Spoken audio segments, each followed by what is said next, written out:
চীনের গুয়াংজু ল্যাবরেটরির গবেষণায় এক নতুন ভাইরাসের সন্ধান পাওয়া গেছে। HKU5CoV2 নামের এই ভাইরাসের সঙ্গে করোনা ভাইরাসের মিল রয়েছে বলে জানা গেছে। 2 বছর আগে শেষ হওয়া করোনার পর বিশ্ব আরেকটি মহামারীর কবলে পড়তে পারে বলে শঙ্কা গবেষকদের। জাপানি পিপিস্ট্রেল বাদুড়ের মধ্যে পাওয়া গেছে এই ভাইরাস।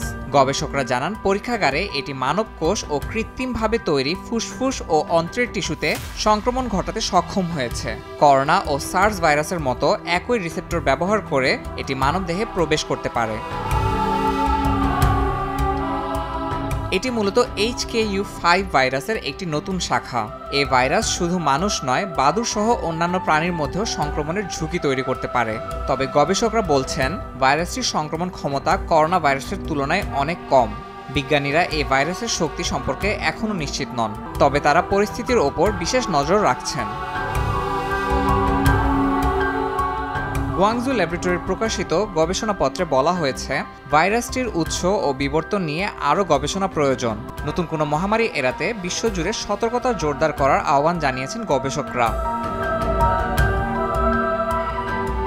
ইয়াসিন মোহাম্মদ জিসান, সময় সংবাদ।